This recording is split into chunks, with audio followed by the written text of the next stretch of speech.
नमस्कार साथियों, स्वागत करती हूँ आपका हमारे प्रेप ज्ञान के इस डिजिटल प्लेटफॉर्म पर। साथियों, क्वेश्चन पेपर की हम सीरीज सॉल्व कर रहे हैं जिसमें प्रीवियस ईयर क्वेश्चन पेपर्स को हम क्रम वाइज सॉल्व कर रहे हैं। यानी हमने अधीनस्थ बोर्ड के 2 पेपर सॉल्व कर लिए पूरी तरीके से।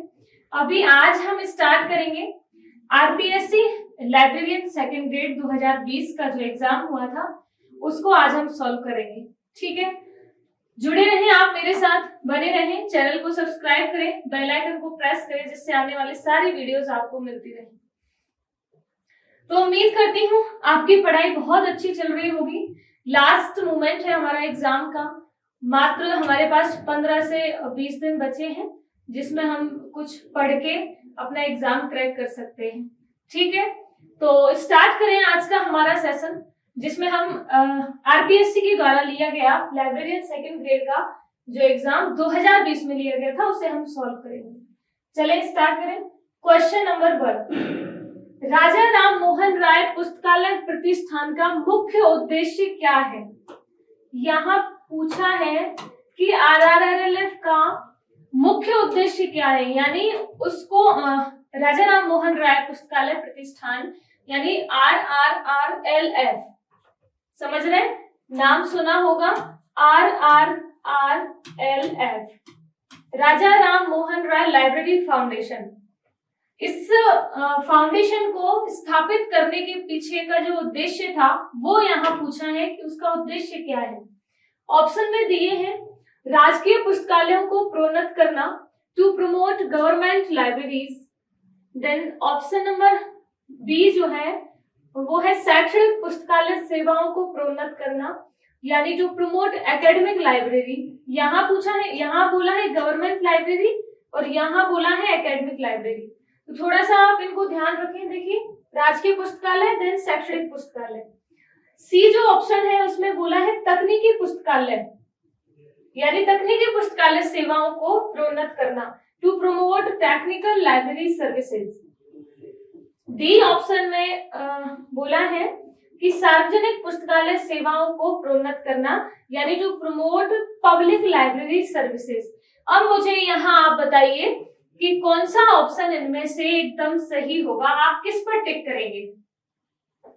ठीक है, आपने मैंने जो एग्जाम पेपर 2 सॉल्व करवाए हैं पीछे, उसमें मैंने आपको बार बार बताया था आरआरएलएफ के बारे में। 2-3 क्वेश्चन और भी आए थे जिसमें हमने चर्चा करी थी, और आज फिर भी मैं बता रही हूँ कि आरआरएलएफ की स्थापना कब हुई थी।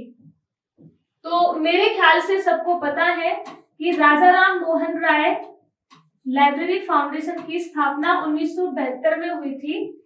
उनके 200वें जन्मदिन के अवसर पे इसकी स्थापना की गई थी, यानी राजा राम मोहन राय का जन्म हुआ था 1772 को। इनका 200वीं जन्म वर्ष थी इस वक्त इस प्रतिष्ठान की स्थापना की गई। ठीक है, इसका मुख्य उद्देश्य क्या था? सार्वजनिक पुस्तकालय सेवाओं को प्रोन्नत करना, इसका मेन उद्देश्य था।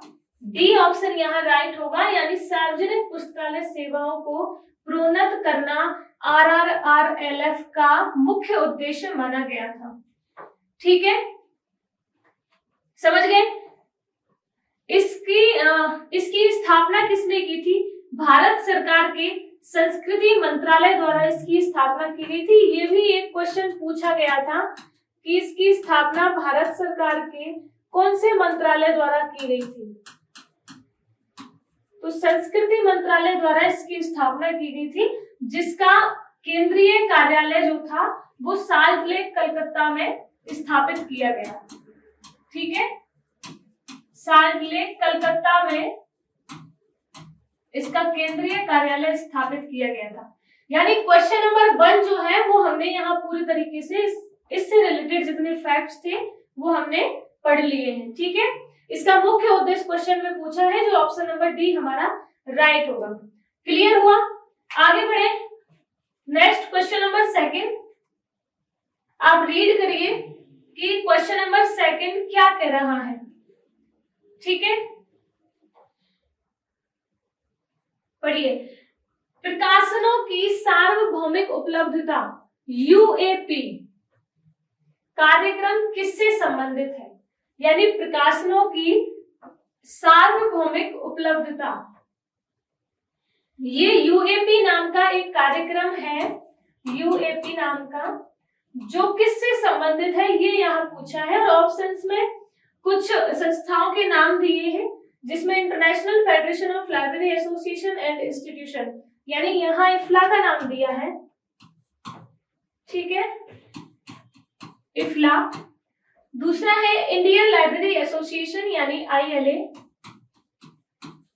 ठीक है। तीसरा है Indian association of special libraries and information centres यानी आइजले।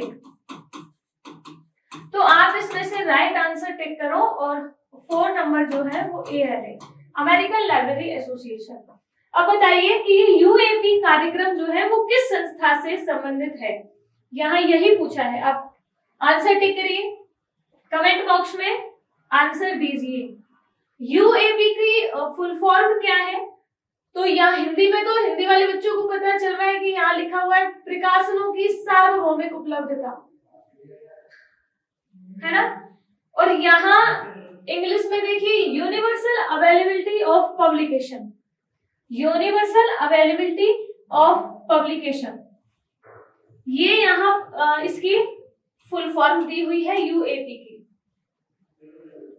बताइए, देखिए यूएपी जो कार्यक्रम है वो इफ्ला से संबंधित है, यानी इफ्ला जो संस्था है, international federation of library association and institution, जिसकी स्थापना कब की गई थी? वर्ष 1927 में। कहाँ की गई थी? एडिनबर्ग, स्कॉटलैंड में।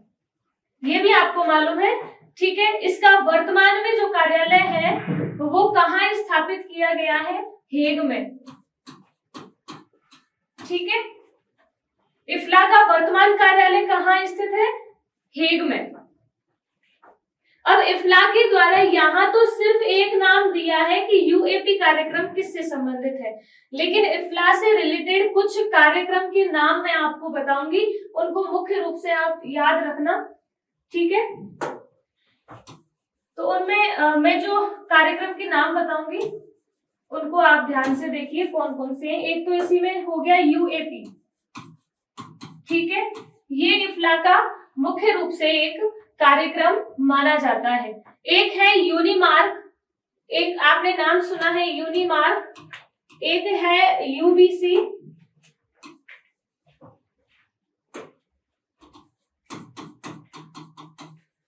यूनिमार्क, एक यूबीसी।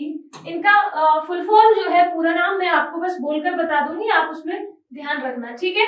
यूबीसी हो गया, यूएपी आपको पूछा ही है, एक यूनिमार्क हो गया, एक आईएपी हो गया, एक एलडीपी हो गया, आईएपी, एलडीपी, ठीक है। ये कुछ प्रोग्राम हैं जो इफ्ला के द्वारा चलाए जाते हैं, तो इनको आप मुख्य रूप से याद रखना, क्योंकि अभी जरूरी नहीं है जो एग्जाम पिछली बार जो क्वेश्चन पूछा गया था सेम आपको वही मिल जाए। इफ्ला के द्वारा ये यूएपी कार्यक्रम चलाया गया, जिसे हम यूनिवर्सल अवेलेबिलिटी ऑफ पब्लिकेशन बोलते हैं, ठीक है। एक है यूनिमार्क, जिसे यूनिवर्सल मशीन रीडेबल कैटलॉग बोलते हैं, ये भी इफ्ला के द्वारा चलाया गया एक प्रोग्राम है, ठीक है। एक यूबीसी नाम से आपने सुना है, यूबीसी, जिसे हम यूनिवर्सल बिब्लियोग्राफिक कंट्रोल बोलते हैं, यूबीसी को, ठीक है, यूनिवर्सल बिब्लियोग्राफिक कंट्रोल,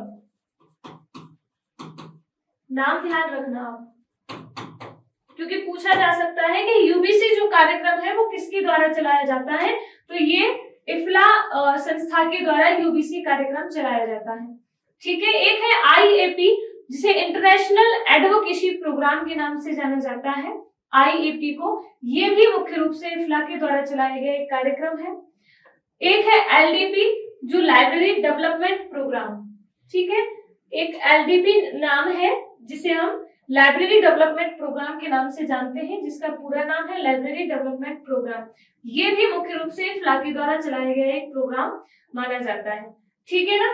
हमने इस क्वेश्चन से रिलेटेड कुछ चर्चाएं की जिसमें ऑप्शन कौन सा टिक करेंगे हम, इफ्ला, क्योंकि यहाँ पूछा है प्रकाशनों की सार्वभौमिक उपलब्धता, यानी यूएपी कार्यक्रम इफ्ला के द्वारा चलाया जाता है। ठीक है, और कौन से कार्यक्रम चलाए जाते हैं वो हमने यहाँ आपके सामने चर्चा कर ली। इनमें से आ सकता है क्वेश्चन। इफ्ला की स्थापना के बारे में हमने बताया, 1927 में इफ्ला की स्थापना हुई थी, जो स्थापना के समय एडिनबर्ग स्कॉटलैंड में की गई थी, लेकिन इसका कार्यालय जो है वो हेग में स्थापित किया गया।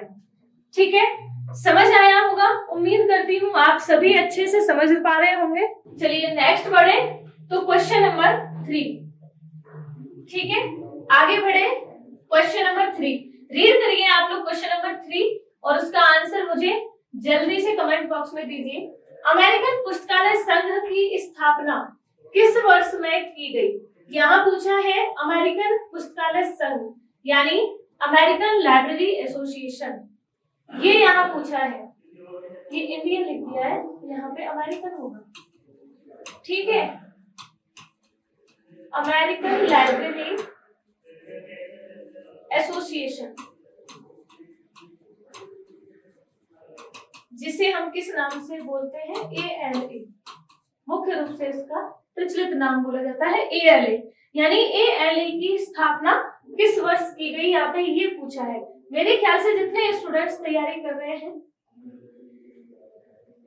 अमेरिकन पुस्तकालय संघ, एक मिनट, यहाँ ये क्वेश्चन देखिए, ऑप्शंस दिए हैं 1933, 1931, 35 और 28, तो इसका जो है अमेरिकन नहीं होगा, ये जो है वो भारतीय पुस्तकालय संघ है, यानी यहाँ मिसप्रिंट है, हिंदी वाले में मिसप्रिंट किया गया है, तो ये है भारतीय पुस्तकालय संघ। ठीक है, इसका आंसर आपको बताना है, यानी इंडियन लाइब्रेरी एसोसिएशन, जिसे हम ILA बोलते हैं। ठीक है, इंडियन लाइब्रेरी एसोसिएशन, ये आपको बताना है। मेरे ख्याल से जितने स्टूडेंट्स तैयारी कर रहे हैं लाइब्रेरियन की, उनको सबको पता होगा ILA की स्थापना किस वर्ष की गई थी, बताइए। ऑप्शन नंबर 1 जो है वो यहाँ राइट होगा, 1933, यानी 1933 में ILA की स्थापना की गई थी, जिसका प्रधान कार्यालय कहाँ स्थापित किया गया था, नई दिल्ली में। समझ रहे हैं? ILA का मुख्य उद्देश्य क्या था? देश में ग्रंथालय आंदोलनों में प्रगति प्रदान करना, या फिर ग्रंथालय अधिनियम पारित करना, लाइब्रेरी लेजिस्लेशन। ठीक है ना, ग्रंथालय अधिनियम पारित करवाना इसका मुख्य उद्देश्य था ILA का।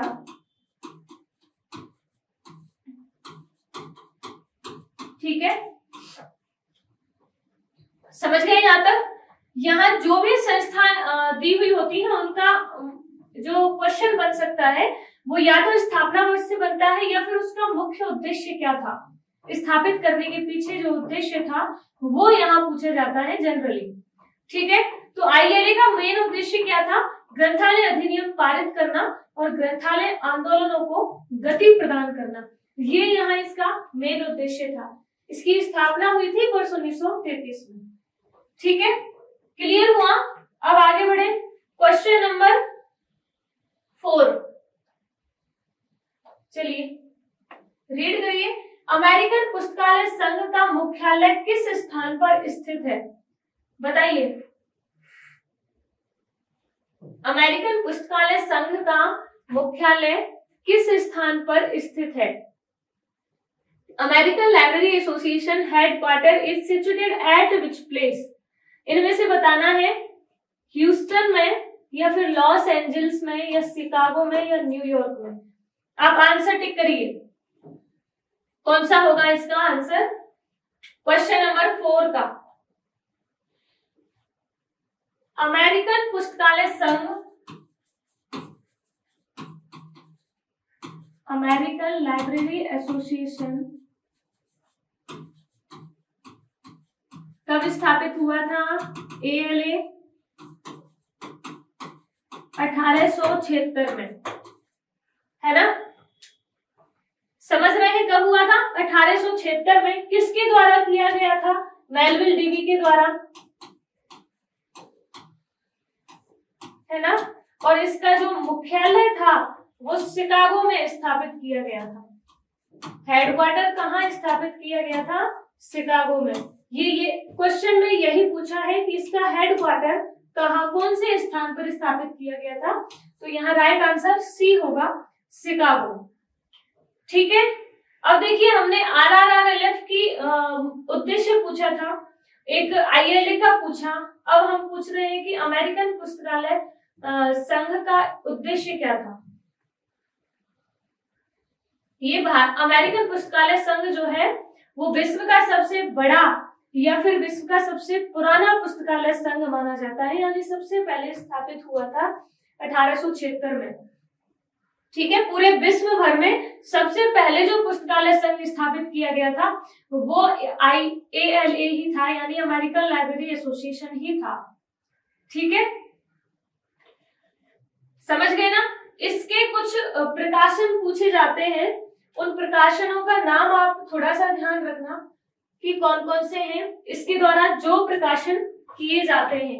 एक है ALA ईयर बुक।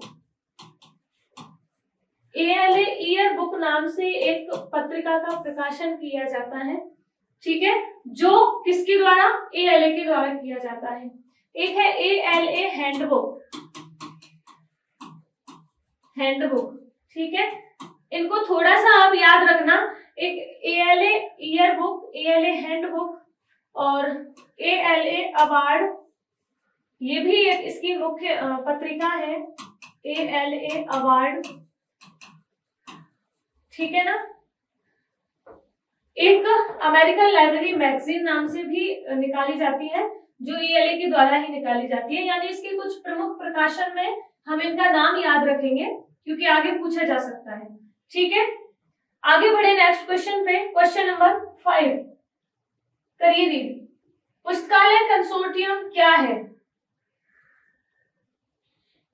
बताइए, पुस्तकालय कंसोर्टियम क्या है? What is library consortium? Option यहां दिए हैं, नेटवर्क द्वारा अन्य पुस्तकालयों में उपलब्ध। बताइए आप लोग, टिक करो कि पुस्तकालय कंसोर्शियम क्या है। यहाँ ऑप्शन नंबर 1 जो है वो कह रहा है नेटवर्क द्वारा अन्य पुस्तकालयों में उपलब्ध, या फिर online public access catalogue. Online public access catalogue यानी ओपैक नाम दिया है।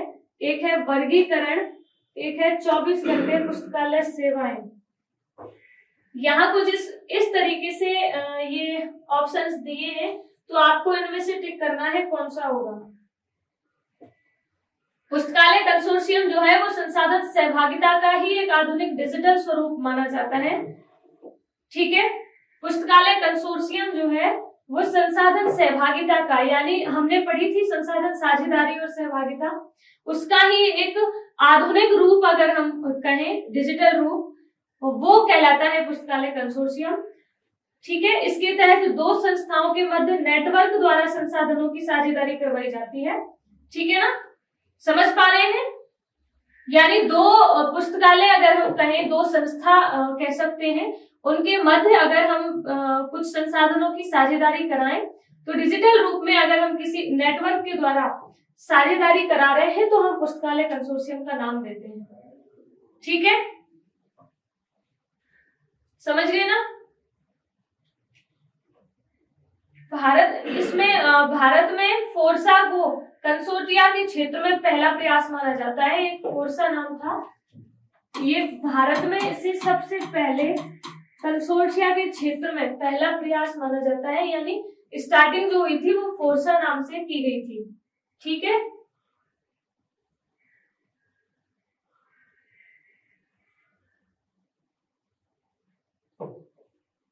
क्लियर हुआ? अब आगे चले क्वेश्चन नंबर 6। यहाँ 5, एक मिनट, 5 देखिए। पहले मैंने क्या बताया था कि पुस्तकालय कंसोर्शियम जो है वो संसाधन सहभागिता का ही एक डिजिटल रूप होता है। ठीक है, यानी संसाधनों की साझेदारी अगर हम एक नेटवर्क के द्वारा कराएं तो उसे पुस्तकालय कंसोर्शियम कह रहे हैं। भारत में सबसे पहले फोर्सा के नाम से किया गया था पहला प्रयास। ठीक है, इसका जो राइट आंसर होगा वो नेटवर्क द्वारा अन्य पुस्तकालयों में उपलब्ध, यानी ए जो ऑप्शन है यहाँ हमारा राइट आंसर होगा। ठीक है, क्लियर हुआ? आगे बढ़े। क्वेश्चन नंबर 6, स्वतंत्रता से पूर्व बड़ौदा राज्य में पुस्तकालय के विकास हेतु पुस्तकालय आंदोलन में किसका योगदान रहा? बताइए आप लोग। Who contributed in library movement for library development in Baroda state pre-independence? कुछ नाम आपने सुने होंगे जो पुस्तकालय आंदोलन से संबंधित थे। उसमें एक नाम मुख्य रूप से आपने सुना होगा, महाराजा सयाजी राव गायकवाड़ तृतीय।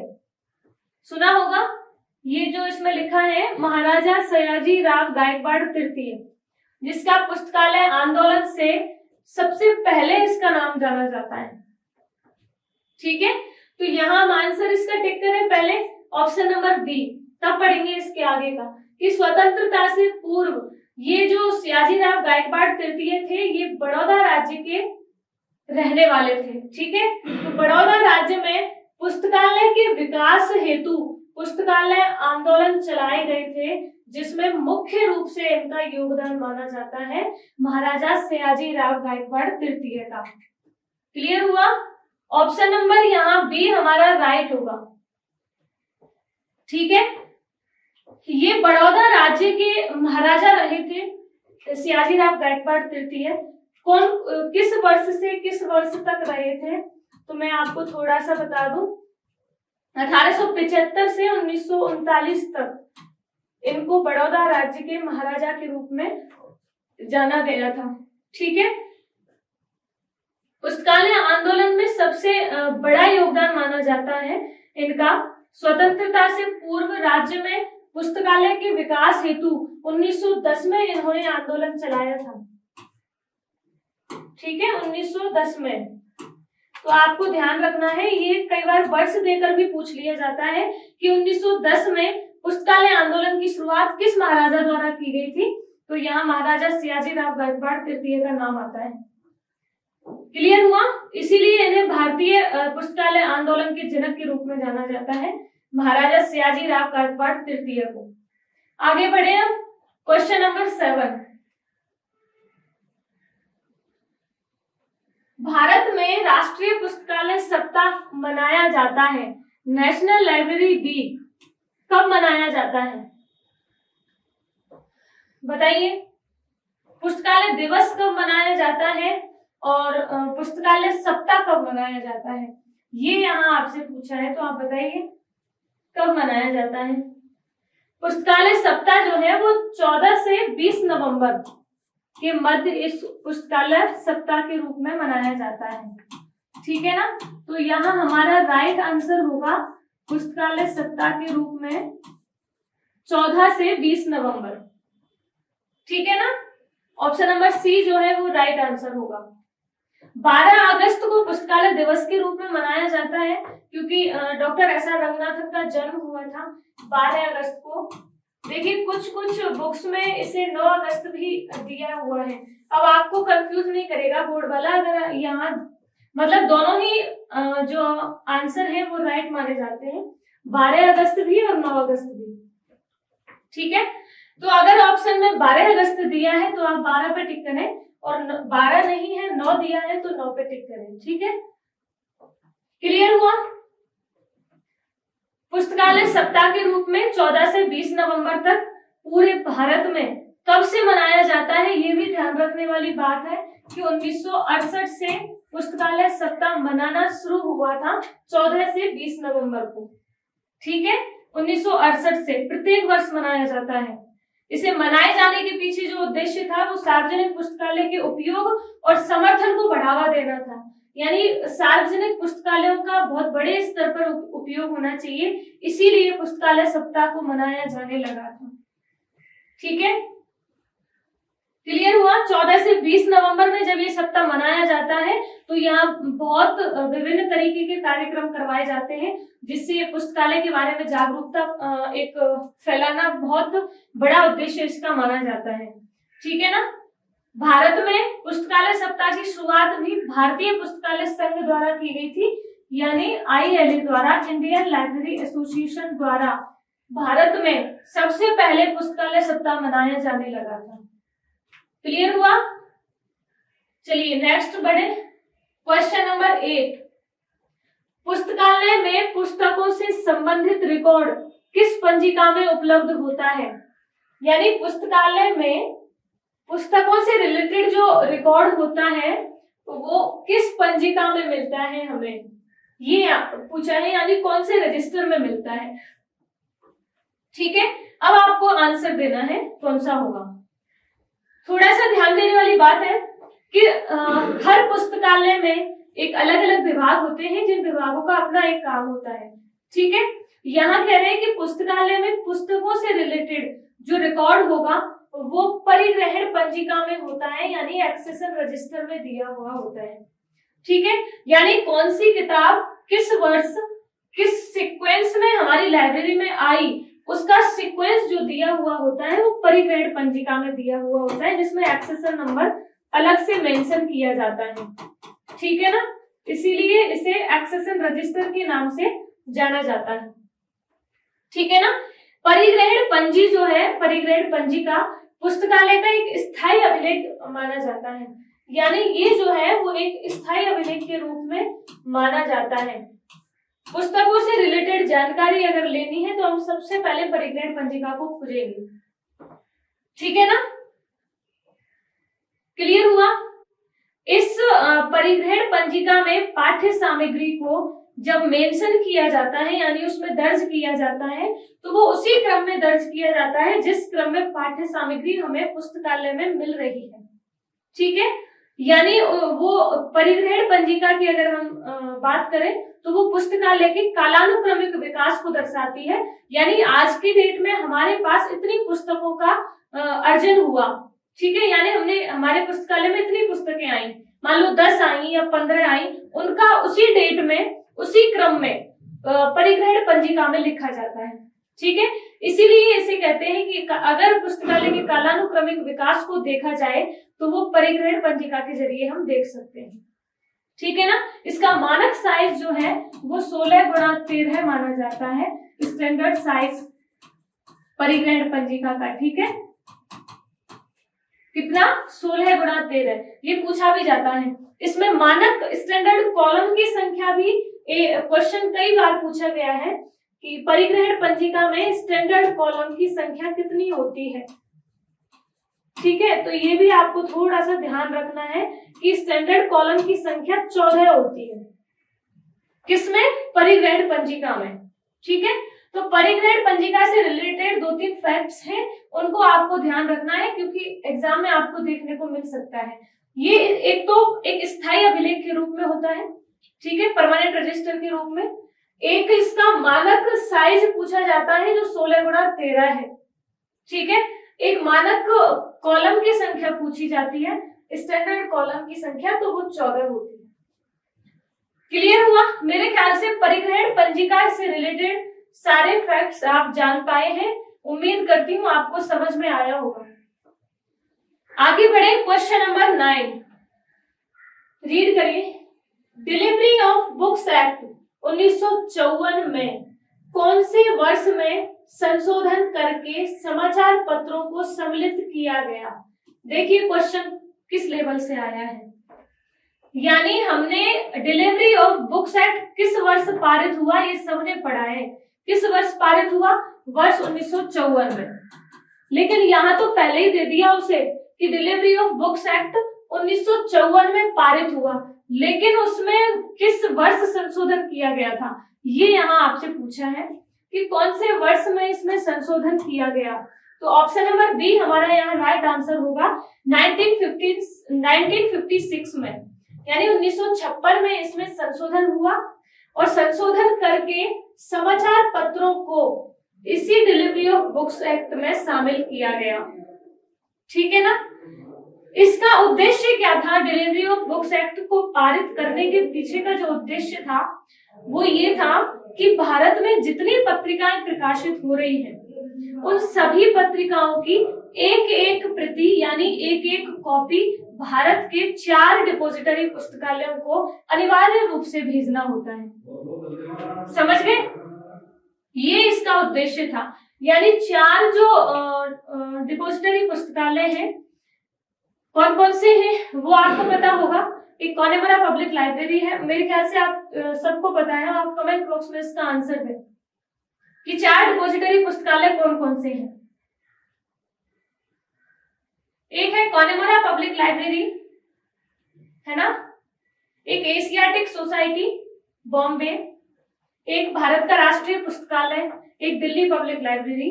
इनको भारत के 4 डिपोजिटरी पुस्तकालय के रूप में जाना जाता है, जिनमें भारत में जितनी पत्रिका प्रकाशित हो रही है उन सभी की एक एक कॉपी इन 4 पुस्तकालयों को भेजनी अनिवार्य रूप से भेजनी होती है। ठीक है ना? तो ये इसका उद्देश्य था। अब यहाँ बोला था कि जितनी मतलब जितना वो बुक्स वहां पारित हो रही है भारत में उन सभी की एक एक कॉपी भेजनी होती है। लेकिन जब 1956 में संशोधन हुआ उसमें समाचार पत्रों को भी जोड़ा गया था। यानी पहले बुक्स और पत्रिकाएं थी, समाचार पत्रों को नहीं जोड़ा था। लेकिन उसके बाद में जब 2 साल बाद 1956 में जब संशोधन हुआ तो समाचार पत्रों को भी जोड़ा, यानी समाचार पत्रों को भी भारत के 4 डिपोजिटरी पुस्तकालयों को अनिवार्य रूप से भेजा जाएगा। क्लियर हुआ? ये यहाँ इसका मेन उद्देश्य था। तो आपको पूछा है सिर्फ कि किस वर्ष में संशोधन किया गया था, तो 1956 में। ठीक है ना? आगे बढ़े तो क्वेश्चन नंबर 10 देखिए, थोड़ा सा ढंग से रीड करना। राष्ट्रीय विज्ञान संचार तथा सूचना स्रोत संस्थान यानी निस्कियर नाम दिया है यहाँ। ठीक है, निस्कियर निम्न में से किन 2 संस्थानों को विलय करके बनाया गया था? यानी निस्कियर की स्थापना कब हुई थी? सन 2002 में, है ना? किन 2 संस्थाओं को मिलाने से हुई थी ये यहां आपसे पूछा है। तो बताइए कौन सी है? एक है निस्कॉम और एक है इंस्डॉक। यानी ऑप्शन नंबर सी हमारा यहाँ राइट आंसर होगा। यानी राष्ट्रीय विज्ञान एवं संचार संस्थान निस्कॉम। ठीक है, किस किस के विलय से हुई थी? निस्कॉम प्लस इंस्डॉक। ठीक है, इन दोनों संस्थाओं के विलय करने से हमें निस्कियर की स्थापना की गई थी वर्ष 2002 में। क्लियर हुआ आपको यहाँ तक? तो आप थोड़ा सा ढंग से पढ़ना, क्योंकि देखो यहाँ जो आपने पढ़ा है, मान रही हूँ कि आपने इंस्डॉक और निस्कॉम का नाम सुना है और इन दोनों संस्थाओं के मिलाने से हमें निस्कियर की स्थापना की गई थी, ये हमें भी पता है। ठीक है, लेकिन यहाँ जो ऑप्शन दिए हुए होते हैं ना वो थोड़े घुमाने वाले। अब देखिए, निस्कॉम दिया है लेकिन निस्कॉम के साथ यहाँ नासडॉक दिया है, यानी national social science documentation centre. ठीक है, तो नासडॉक नहीं होगा, नासडॉक के मिलाने से नहीं हुआ था। एक यहाँ दिया है नासडॉक प्लस इंस्डॉक, तो यहाँ नासडॉक नहीं था, वो निस्कॉम था। ठीक है, एक है नासडॉक, एक है निस्कॉम। तो देखो तीनों में नासडॉक है, लेकिन नासडॉक से नहीं हुआ था। निस्कॉम और इंस्डॉक को मिलाने से निस्कियर की स्थापना की गई थी वर्ष 2002 में। ठीक है, क्लियर हुआ? आगे बढ़े, क्वेश्चन नंबर 11। मार्क 21 में टैग 260 किसको दर्शाता है, ये यहाँ पूछा है। यानी मार्क 21 में 200 टैग जो दिया है 260, ये किसको दर्शाता है, ये यहाँ पूछा है। बताइए, मार्क 21 का उद्भव कब हुआ था? मतलब मार्क 21 का विकास कब हुआ था, कब बना था, ये बता पाएंगे क्या? कमेंट बॉक्स में आंसर दे मुझे। क्वेश्चन नंबर 11 का क्या आप टिक करोगे? देखिए, टिक आपको बाद में करना है। मैंने पूछा है कि मार्क 21 किस वर्ष उद्भव हुआ इसका, यानी किस वर्ष में ये आया था। तो 1999 में यूएस मार्क और कैन मार्क, यूएस मार्क और कैन मार्क को मिलाने से मार्क 21 का उद्भव हुआ था। ठीक है, मार्क 21 का कब हुआ? वर्ष 1999 में। ठीक है, ये ध्यान देने वाली बात है, किस किस को मिला के? यूएस मार्क और कनेडियन मार्क को। ठीक है ना। अब देखिए, सूचीकरण के कार्यों में कुछ मार्क फील्ड का प्रयोग किया जाता है। जब भी हम कैटलॉगिंग करते हैं, कैटलॉगिंग के कार्यों को किया जाता है, तो उसमें मार्क से रिलेटेड कुछ टैग का प्रयोग किया जाता है ना। अब वो टैग मैं थोड़ा सा आपको बताऊं तो लिखने की जरूरत नहीं है, आप सारे टैग याद कर लेना। मैं जैसे मुंह से बोलूंगी तो आप समझ पाएंगे और रिलेट कर पाएंगे कि मैडम कौन सी चीज की बात कर रही है। ठीक है, सूचीकरण के कार्यों में जितने मार्क फील्ड प्रयोग में लिए जाते हैं उनमें से एक होता है 080। 080 एक मार्क फील्ड के रूप में होता है जो यूनिवर्सल डेसिमल क्लासिफिकेशन नंबर होता है, यूडीसी का नंबर होता है 080। ठीक है, एक होता है 082 जो डीडीसी नंबर के रूप में लिया जाता है। ठीक है, एक 084 अदर क्लासिफिकेशन नंबर के रूप में लिया जाता है। ठीक है, एक 082 है, एक 084 है, यानी ये जो है वो डीडीसी और ये यूडीसी और ये अदर क्लासिफिकेशन नंबर। ठीक है, लिखोगे पूरे, अगर लिखो तो फिर आप नेक्स्ट स्लाइड पे देखिए थोड़ा। ठीक है, 080, 082, देन 084, ये है यूडीसी नंबर, एक है डीडीसी नंबर, एक है अदर क्लासिफिकेशन। ठीक है ना। ये कुछ मार्क फील्ड के नाम दिए हैं, वो मैं आपको बता रही हूं। ठीक है ना। एक होता है 100, मेन एंट्री पर्सनल। समझ पा रहे हैं क्या कि हम कौन सी चीज पे हम इसे रिलेट कर रहे हैं। ठीक है, main entry personal name. Clear हुआ? ये कौन सा होता है मेन एंट्री पर्सनल नेम में? 100 जो नंबर होता है मार्क फील्ड में। एक होता है 111 होता है जिसे मेन एंट्री में मीटिंग नेम दिया जाता है, उसे हम किस पे दे रहे हैं? 111 पे। ठीक है ना। एक होता है यूनिफॉर्म टाइटल जो 130 पे होता है, 130 पे main entry uniform title.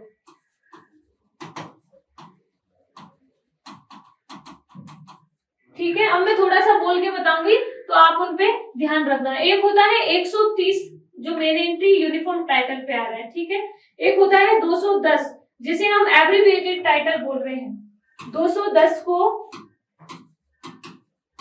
Abbreviated title बोल रहे हैं। क्लियर हुआ?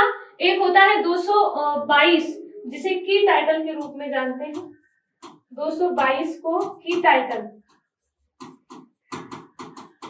ये कुछ फील्ड्स के नाम हैं। ठीक है, एक 240 जो कि यूनिफॉर्म टाइटल होता है। 240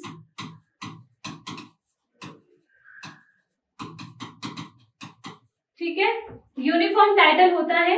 250 जो है वो एडिशन स्टेटमेंट होता है और 260 यहां पूछा है।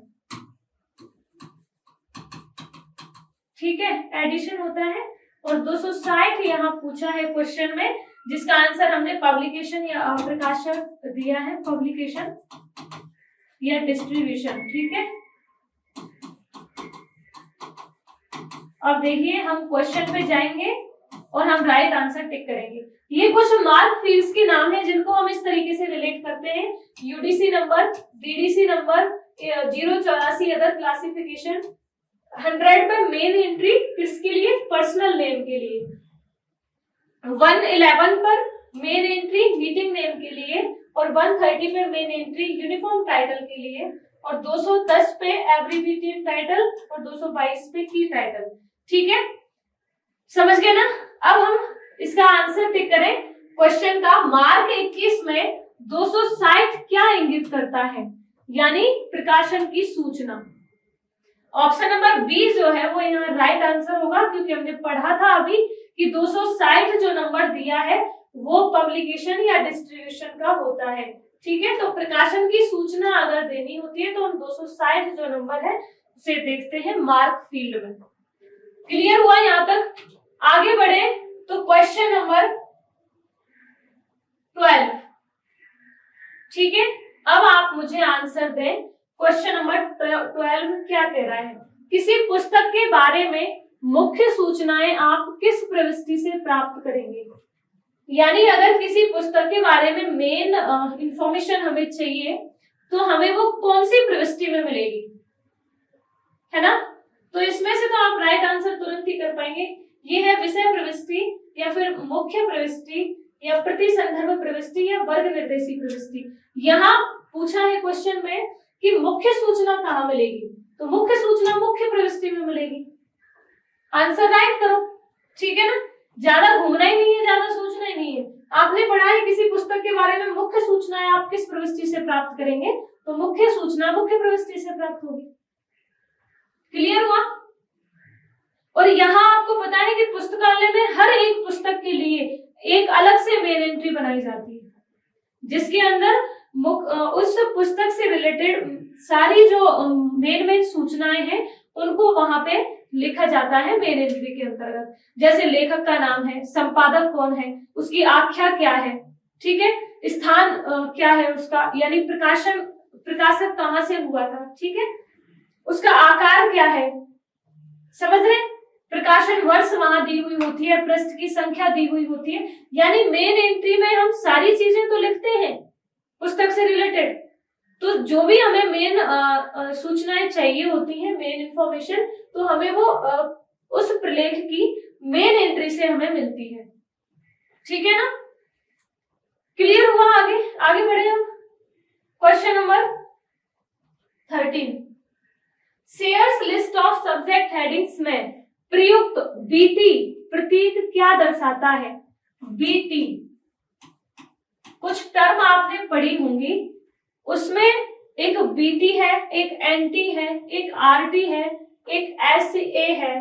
बीटी, एनटी, आरटी और एसए, ये टर्म आपने पढ़ी होंगी। यहाँ पूछा है आपसे कि बीटी जो है वो क्या दर्शाता है, इनमें से बताइए कि ब्लॉक टर्म है, या फिर बेस टर्म है, या ब्रॉडर टर्म है, या बैक टर्म है, ये पूछा है यहाँ।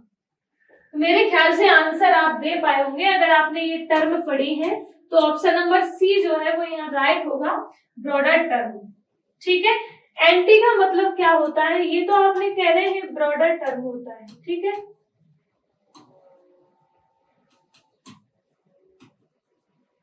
और एक एंटी है नैरोअर टर्म।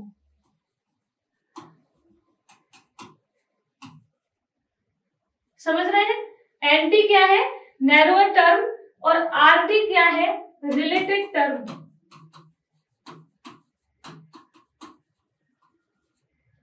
बताइए, समझ पाए हैं आप? और एस ए और आता है एक सी ऑल्सो नाम से।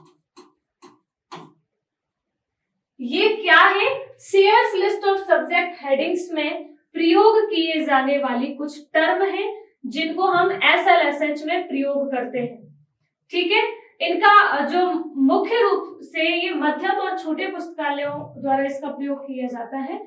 ठीक है ना, shares list of subject headings का प्रकाशन कब हुआ था, 1933 में, एसएलएसएच का।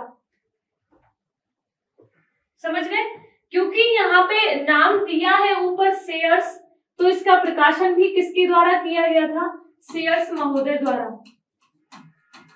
है ना। तो SLSH का प्रकाशन कब हुआ था? वर्ष 1923 में। किसके द्वारा किया गया था? सीयर्स महोदय द्वारा, ठीक है। और 2018 में इसका जो नवीनतम संस्करण था 22वां, वो प्रकाशित हुआ था वर्ष 2018 में, ठीक है। 22वां संस्करण। इसमें ही इन सभी टर्म को यूज किया जाता है। कुछ प्रतीक या फिर संक्षिप्त प्रतीक यहाँ दिए हुए होते हैं, जिनको BT नाम से, NT, RT और ऐसे नाम से यहाँ प्रयोग किया जाता है, जिनका अलग से एक सेंस होता है। जैसे ब्रॉडर टर्म है, ये यहाँ पूछा है कि BT क्या दर्शाता है, तो ब्रॉडर टर्म, ठीक है।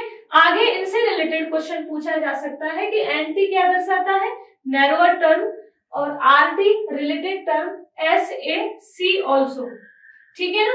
देखिए यहाँ जो ऑप्शन दिए हैं ना, वो भी कुछ इस तरीके से हैं, यानी यहाँ भी BT है, यहाँ भी बेस टर्म में भी BT है, ब्रॉडर टर्म में भी BT है, और बैक टर्म में भी BT है, यानी घुमाया भी है तो BT नाम से ही घुमाया है। अब थोड़ा सा आपको ये ध्यान रखना है कि BT का मतलब ब्रॉडर टर्म होता है, NT का मतलब नैरोअर टर्म, और RT का मतलब रिलेटेड टर्म होता है, और SA भी एक टर्मिनोलॉजी यूज की जाती है जो C ऑल्सो के रूप में की जाती है, ठीक है ना। आगे बढ़े, क्वेश्चन नंबर 14। पुस्तकों की प्रविष्टियों हेतु सूची कार्ड का मानक आकार क्या होता है? हमने पिछले एग्जाम पेपर में भी ये चीज पढ़ी थी, तो थोड़ा सा यहाँ भी हम ध्यान से पढ़ेंगे कि पुस्तकों की प्रविष्टियों हेतु एक सूची कार्ड दिया हुआ होता है, सूची कार्ड, जिसे कैटलॉग कार्ड बोल रहे हैं, ठीक है ना। अब देखिए, हमने पढ़ा था कैटलॉग कार्ड, जिसका स्टैंडर्ड साइज भी हमने पढ़ा था, ध्यान देना। स्टैंडर्ड साइज हमने एक तो इंच में पढ़ा था और एक सेंटीमीटर में पढ़ा था। अब बताइए, इंच में क्या था और सेंटीमीटर में क्या था, बता पाएंगे?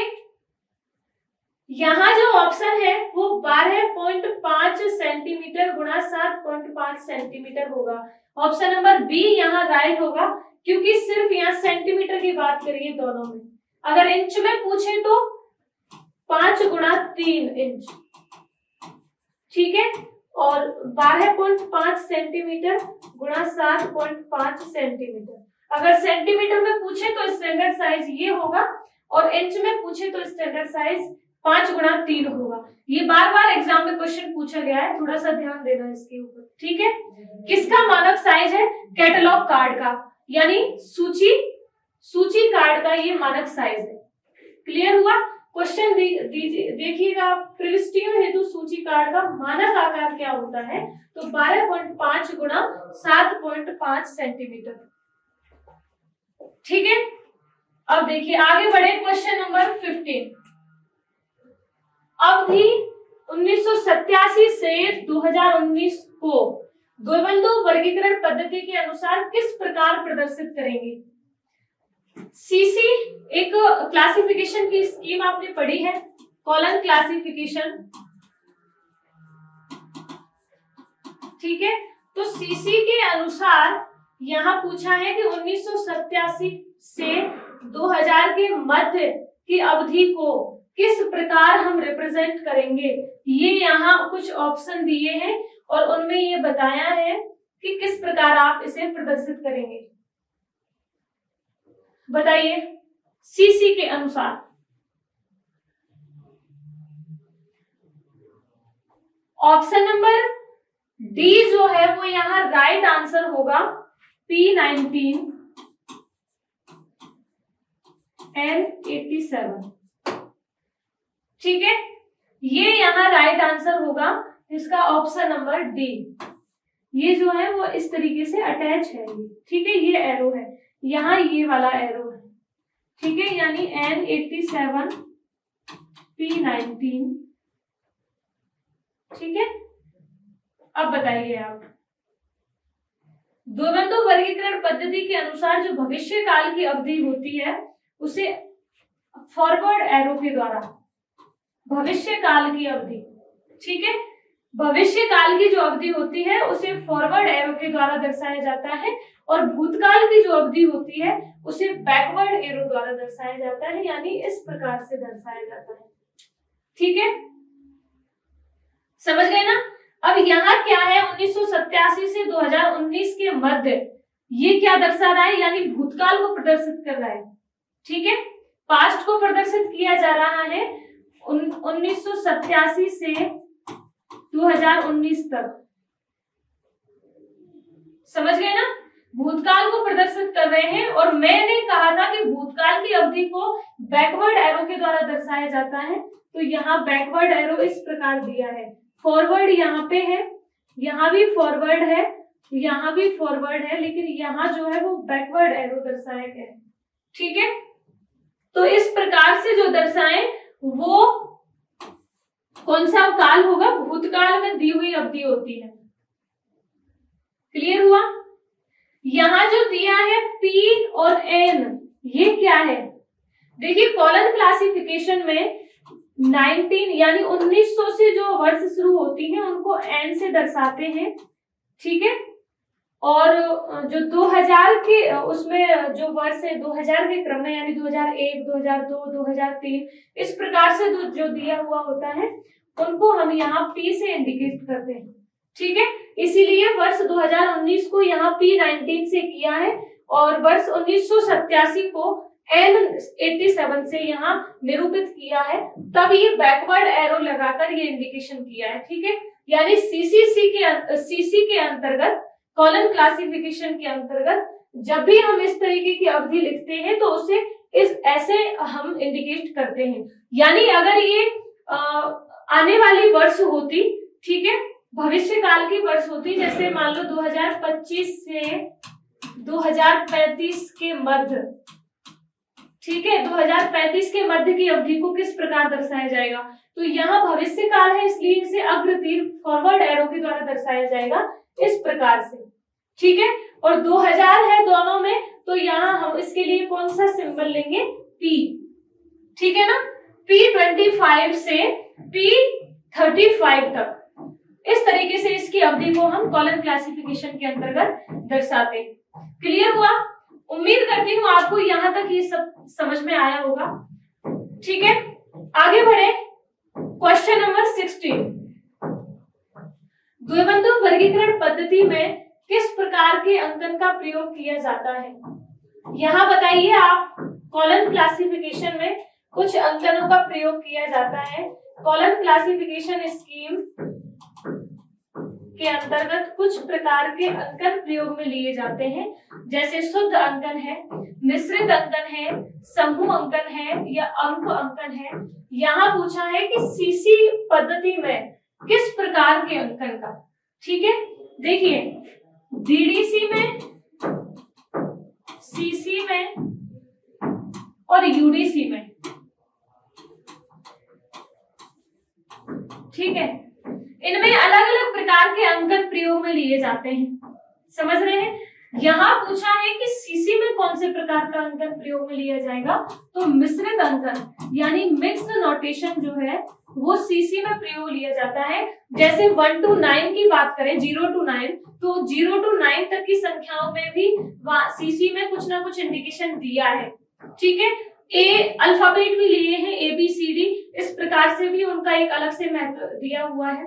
ठीक है, यानी नंबर की बात करें या फिर अल्फाबेट की बात करें या स्मॉल लेटर की बात करें, यहाँ मिश्रित अंकन को सीसी के अंतर्गत प्रयोग किया है।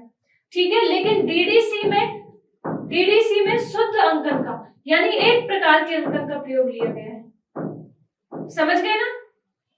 तो इस प्रकार से यहाँ पूछा है क्वेश्चन में कि द्विबंधु वर्गीकरण पद्धति में कौन से प्रकार का अंकन का प्रयोग किया जाता है, तो ऑप्शन नंबर बी यहाँ राइट होगा, मिश्रित अंकन, मिक्स्ड नोटेशन।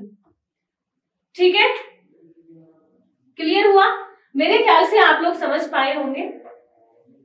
ठीक है, यहां तक मैंने आज आपको कराया, उससे आगे की क्लास में हम आगे के क्वेश्चन सॉल्व करेंगे।